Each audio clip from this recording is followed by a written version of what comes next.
Что особенного можно сказать о новом, только что родившемся городе? Разве что возник он благодаря... This footage has not yet been released. It is now impossible to determine who shot this and when. The birth of the Soviet Union's pride, the city of Pripyat. В которых люди будут жить не один год. It's accompanied by a narrative typical of those times.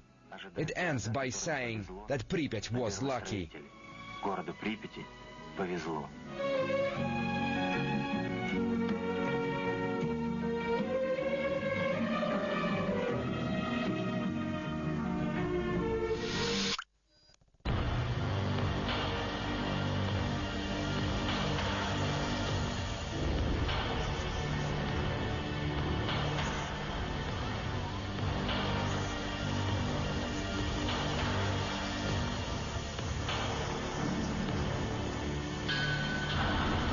Chernobyl became known worldwide shortly after the 1986 blast. But the little town with this name was situated some 15 kilometers away from the station and had a population of just about 10,000 people. Meanwhile, it is this place, some 3,000 meters from the Chernobyl nuclear power plant, which up to this day serves to remind about the extent of the tragedy. Pripyat. We take a walk along the streets of the ghost town in this documentary.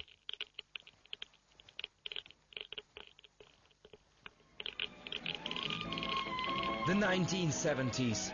The Soviet Union actively promoted peaceful atomic energy and launched massive nationwide building of nuclear power plants. One of the biggest projects of the time was a station near Chernobyl, a small town some 100 kilometers from Kiev. By the mid-1970s, Ukraine's first nuclear power station was already up and running, creating tens of thousands of jobs and a new residential area, Pripyat. In the Soviet Union, such cities were called Atomograd, or nuclear city. They accommodated the employees of local power plants. But Pripyat probably topped the list. Home to more than 50,000 people, most of whom worked at the Chernobyl station, it was regarded as the city of the future, almost a residential role model for the Soviet Union. On several occasions, Pripyat was awarded the Best Architecture and Planning Prize. But this communist paradise changed on one warm spring day, April the 26th, 1986, when an explosion destroyed the reactor of the nuclear power plant, what was later described as history's biggest man-made disaster.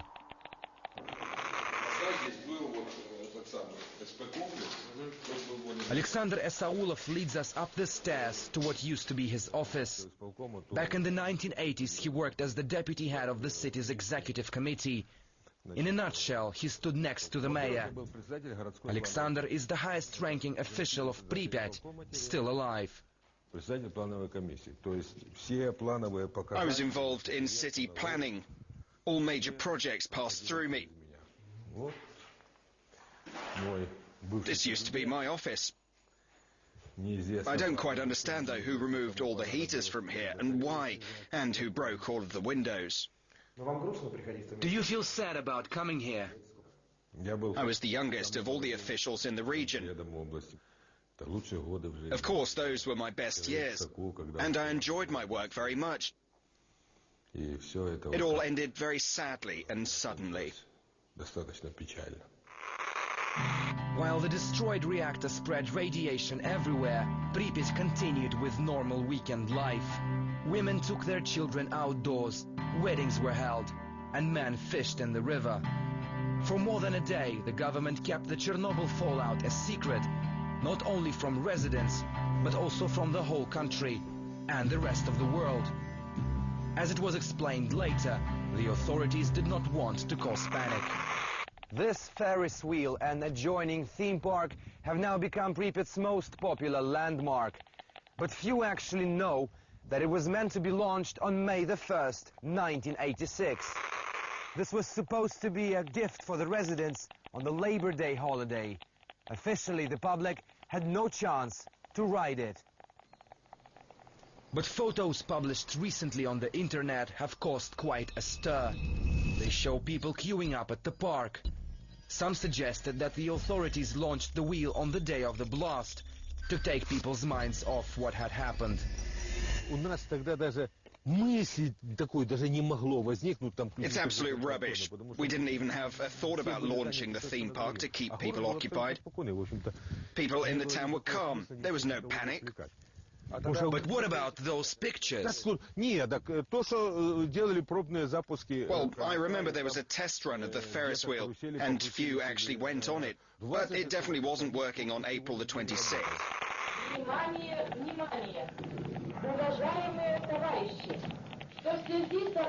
Within 36 hours of the blast, the evacuation of Pripyat kicked off. For years, many have lashed out at the authorities as to why the decision was taking so late, a question which still irritates Alexander, one of the organizers of the operation.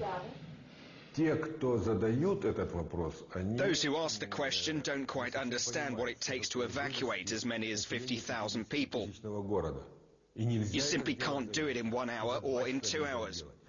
We brought 1,300 buses here from Kiev. We had to inform people, bring them together, and in the first place we had to understand whether we actually needed the evacuation. Even specialists in the first stages didn't know whether the reactor was destroyed. The same power which created Pripyat, in the blink of an eye turned it into a no-man's land. By sunset on April the 27th, the town had been completely evacuated, paving the way for a mass exodus from the whole area. Pripyat wasn't the only place to be abandoned forever. This only looks like just another hill, but in fact I'm walking on what used to be a house. People used to live here. The village of Kopachi, right next to the nuclear power station, had to be buried underground, not to let the radiation spread. It still remains unclear how large the doses of radiation were during the period residents were exposed to the harmful rays. But clearly it was enough for thousands to permanently damage their health. Alexander Krutov, one of the first TV journalists to be allowed into the 30-kilometer exclusion zone, remembers the fear of an invisible threat. We were having a cup of tea at Pripyat a few days after the blast, when I saw a small mouse running across the floor. Suddenly she fell over and continued moving on her front legs, as if her back legs were crippled. I asked one of the liquidators what had happened to her. He looked and said she'd had too much radiation. The impact on the environment was immense. A strip of forest next to Pripyat was burnt by a wave of radiation and turned red. Up until this very day, it remains an area with the highest level of radiation. This river here is also called Pripyat, and in fact it gave the town its name. Its beaches were once crowded, but it seems to have the same fate. It has become the final destination, a graveyard for these ships.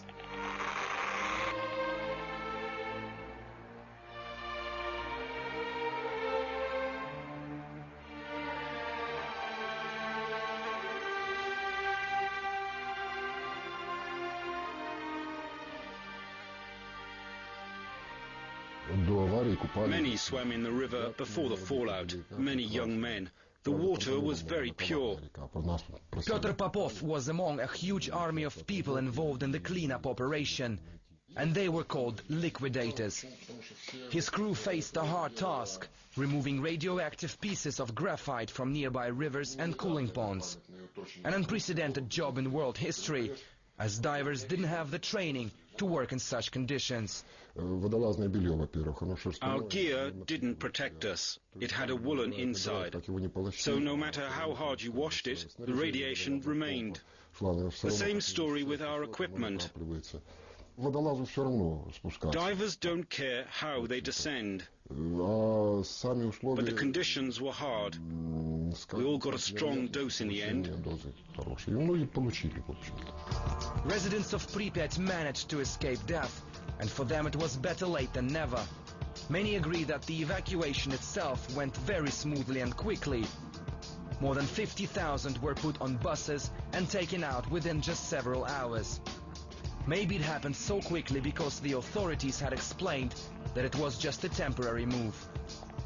People barely had any time to pack their bags, and they were told they would return in just a couple of days, so most of them left their belongings in their flats. But nowadays it's only broken furniture and torn wallpaper which remain here. Just like the shattered glass all over the town, this is not a sign of it being left derelict. Over the years, Pripyat has become a mecca for marauders and vandals.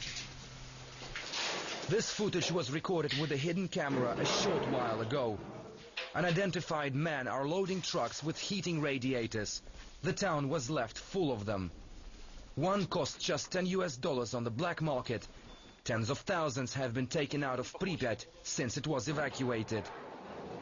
According to the liquidators, nothing like this took place 2 decades ago. There was a rule. Even if you saw a wallet full of money on the ground, you shouldn't take it. It meant it was contaminated and somebody dropped it on purpose. Nobody took anything.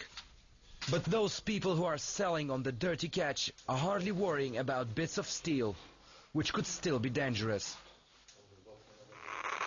Pripyat is thought to be relatively safe in terms of radiation, but for several dangerous spots, like take this layer of moss on the ground, which acts like a radioactive sponge. You put the meter on it, and it goes crazy the next second. You can see it for yourself, 20, 30 times more than normal human level. It may seem to be something of a threat, but it has become one of the ghost town's tourist attractions. Something which gives the thousands who come here from across the world a thrill. Those who lust after a post-apocalyptic experience. Many want a souvenir from the ghost town, and in other cases, they want to leave something behind. 2 decades passed since the fallout, and all of a sudden, strange, grim-looking figures appeared on the walls of the ghost city.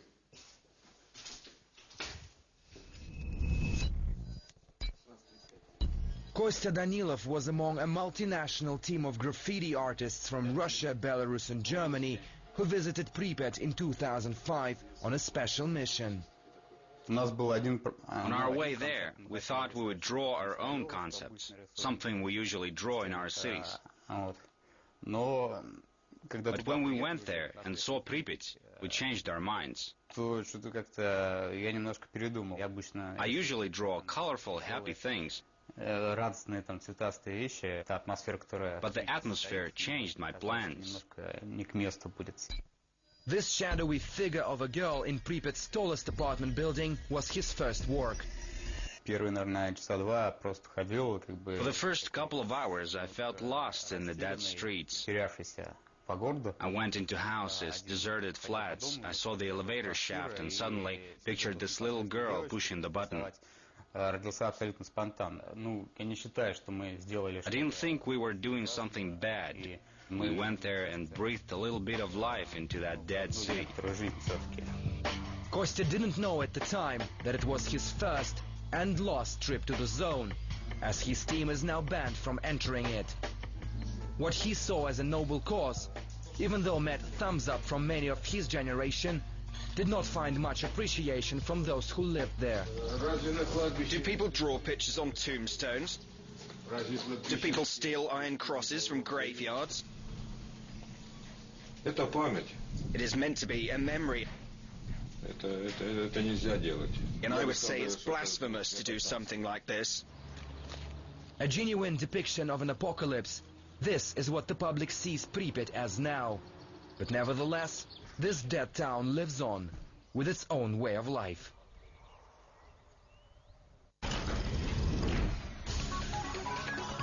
All these people have been in the spotlight. Who is it going to be today?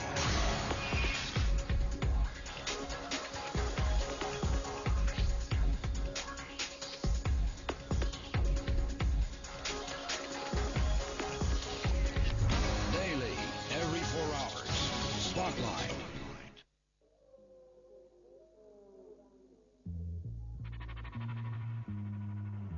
По-прежнему клюет великолепно, грибов в лесу море, ягод тоже. Я лично уверен, что атомная станция не испортит этих природных условий.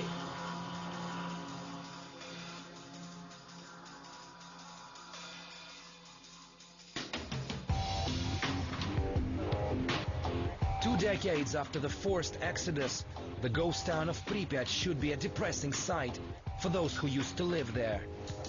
But Alexander Sirota has become a frequent visitor here. How often do you come here? More and more recently. We have many projects here. Many people want to visit Pripyat, and we provide assistance for them. Many want to know about their homes. Alexander was only 10 when he was among the 50,000-odd evacuees from Pripyat. In the last decade, his camera has clicked thousands of times in what used to be his hometown. He shoots empty buildings and the world's quietest streets. Every trip has a special meaning. You know, I don't come here just to take photos. It still feels like home. I spent my best childhood years here. I liked it here. And even those who've never been here before come and feel the calm. So they want to come back here. Tourism is tourism, of course, but what do you think attracts people to come here? People have different reasons. Some want to see what an apocalypse could look like. Some want to feel the history. For some it's their childhood, like the atmosphere of the Soviet Union has been preserved. But for me, it's more important not why they come here, but what effect it has on them. Nowhere else in the former Soviet Union can one see so many symbols of the long-gone giant in one place. And when it was alive, Pripyat was what the Soviet leadership wanted all of their cities to be like. But it was different in many respects. Most of its facilities were financed not from the state budget, but from separate sources, allocated for the so-called restricted cities, where military and nuclear industry workers lived. These shopping trolleys were once filled with groceries, and like most of the Soviet Union, Pripyat never had any shortages in food supplies. Practically everything was available to its residents, and local stores like this one never saw long queues.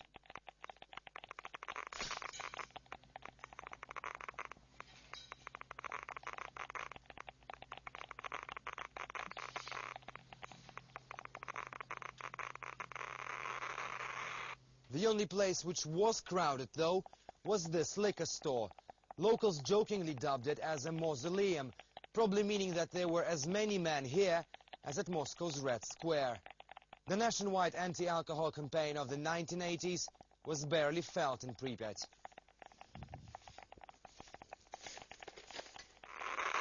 Виталий Александрович Леоненко, помните, главврач больницы, признался, что медслужба города с самого начала была готова встретить во всеоружии любые неожиданности. Любые. Но вот демографического взрыва не ждал никто.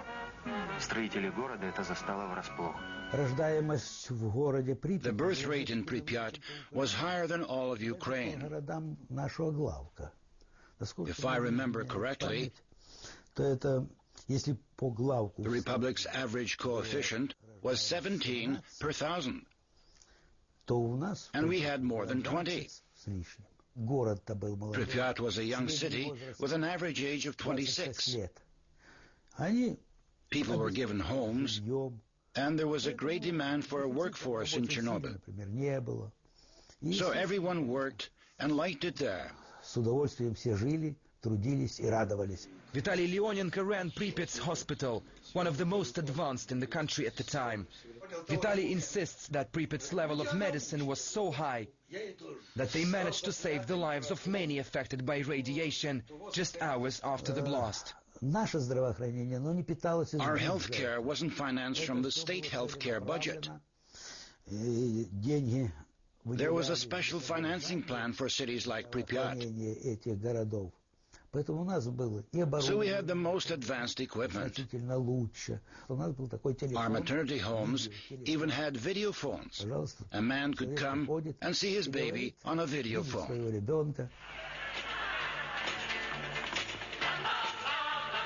And that wasn't the only thing which Pripyat could boast about. It seemed that the best of the bunch came here, the strongest, the smartest, and the most talented.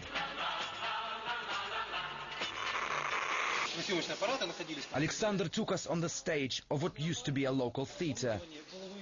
The rotten floorboards and crumbling walls pose a danger to visitors, so this site is no longer open to tourists. Alexander remembers Pripyat's drama classes.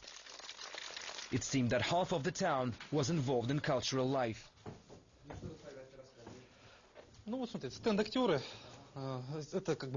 Here's a photo ban of our drama classes and young actors. And here's a photo of our troupe, which took part in the New Year setup. I'm sitting here. I have 1984 written on my hat. Some ask me why I didn't take it home. I say that if everyone takes their belongings, there would be no more memories of our lives here. Back in Kiev, Alexander shows a man who used to live in Pripyat some film footage he took in the city. Andrei Neverov was also a child when he had to leave.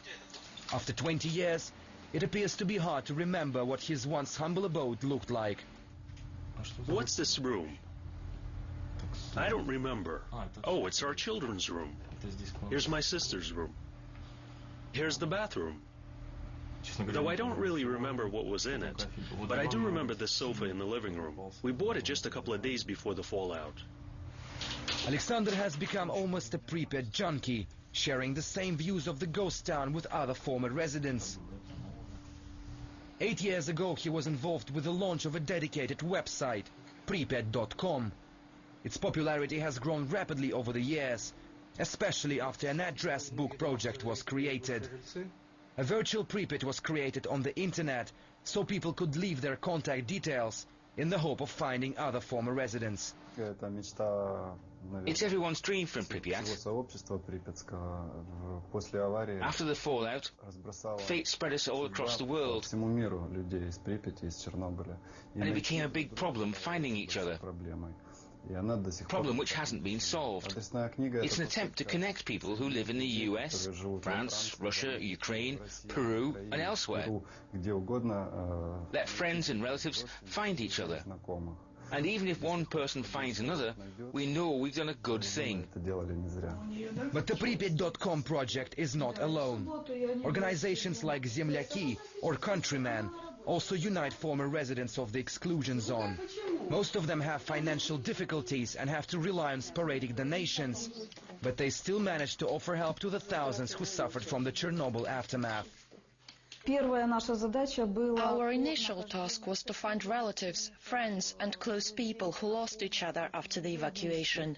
We sent letters, posted adverts, made phone calls. Nowadays, our main task is to give psychological and healthcare assistance to the people of Chernobyl. 21 years on, most of them are suffering from various diseases, and we try to help them. The Chernobyl tragedy scattered people across the country, but a large part of the involuntary evacuees found themselves here. Just a year after the blast, workers from all of the Soviet Union built a substitute for Pripyat, the town of Slavutich. It became home to those involved in the cleanup, and also those who continued to work at the plant, until quite recently. In 2000, the Chernobyl nuclear power plant was completely shut down. This was a small tragedy for our town. Over 1,500 families left Slavutich within a year, and we felt totally demoralized. Standing just 50 kilometers from the power station, the town is believed to be located in an area still affected by radiation. But the mayor of Slavutich assured us there is nothing to worry about. The town itself is totally clean. The surrounding environment is a different story. But the levels of radiation there are low and can't be classified as a risk to human health. Nevertheless, some 25,000 people still live and work in Slavutic. But with the Chernobyl nuclear power plant no longer being a source of reliable employment, it's unclear what the future is for Slavutic. The same goes for Pripyat. This ghost town is slowly decaying and starting to fall apart. A short while ago, school number 1 in the area half collapsed, by itself, as eyewitnesses say. This has caused speculation as to whether the town is dangerous and should be closed down to the public, or, as some say, even razed to the ground. But this is definitely not something that both Alexander Esaulov and Alexander Sirota have on their minds. Alexander Esaulov writes books one after another, so people will never forget. While Alexander Sirota writes in defense of Pripyat on the website dedicated to the city. Нас постигла беда. Авария на Чернобыльской атомной электростанции.